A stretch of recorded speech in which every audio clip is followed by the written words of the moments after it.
Hi, it's Daniel, and I think one of the most exciting stories in the whole Bible is the story of Resurrection Sunday. Some people call it Easter, but it's when we celebrate the resurrection of Jesus. Here's the story of Resurrection Sunday.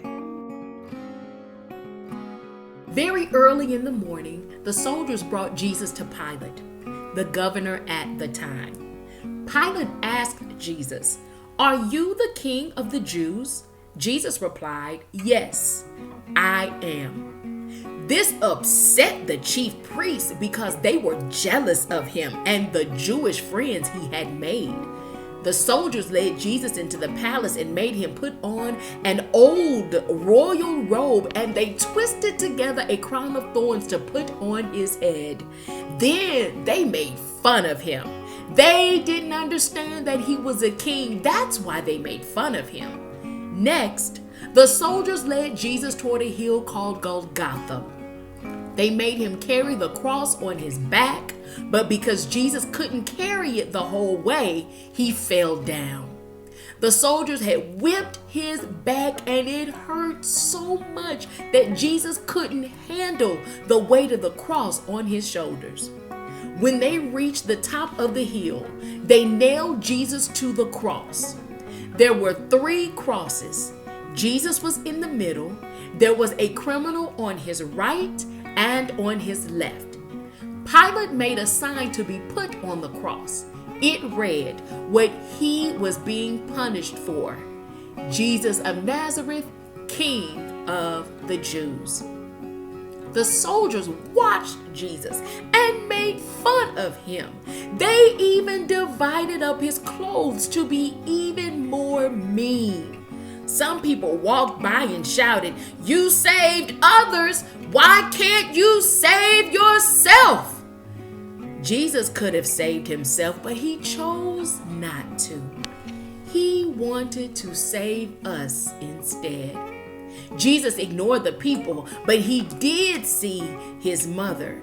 Jesus felt bad for his mother. She was so sad to see her son die, just like your parents feel when you get hurt. Later, Jesus could not handle the pain any longer, and he said, "It is finished." That is when Jesus bowed his head and went to heaven. Suddenly, a huge curtain that hung at the temple was torn in half from top to bottom. And a man that had wanted Jesus to die saw all of this, and he said, "Surely this man was the Son of God." He realized he had been wrong about Jesus. After Jesus died, a man named Joseph put Jesus in his tomb that nobody had ever used. Before Joseph left, he and some men rolled a large, heavy stone in front of the tomb. Mary and Mary Magdalene had waited a day to see Jesus because they couldn't go on the Sabbath.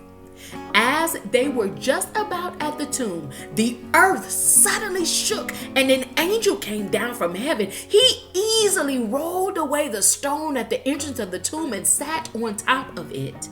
The angel was so bright, almost as bright as lightning. His clothes were as white as snow. The angel said to the women, "Do not be afraid. I know you are looking for Jesus who has died, but he isn't here. He has risen just as he said he would. Come and see for yourself. The tomb is empty."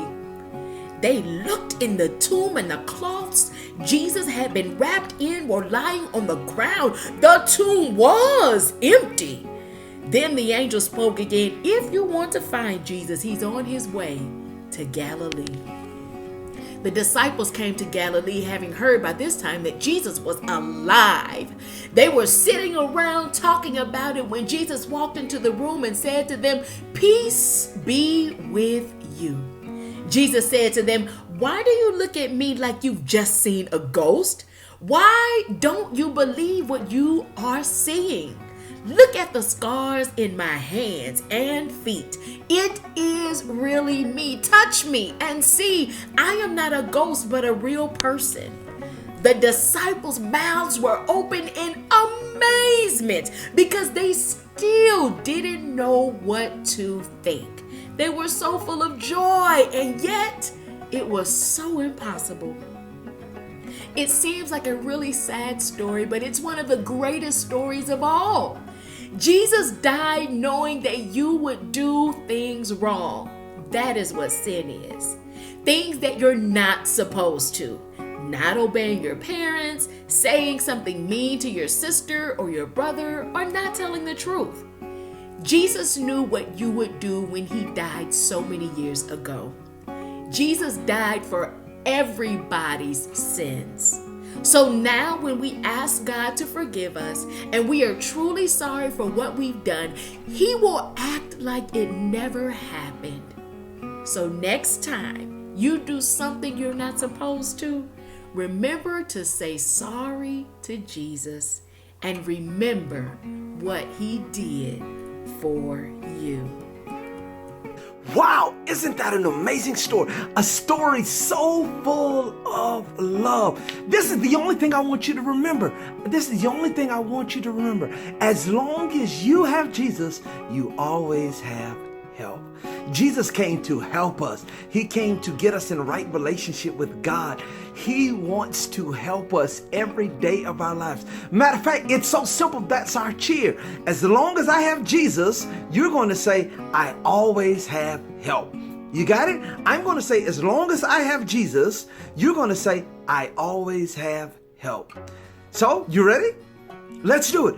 As long as I have Jesus, as long as I have Jesus, make sure you remember that. As long as you have Jesus, you will always have help.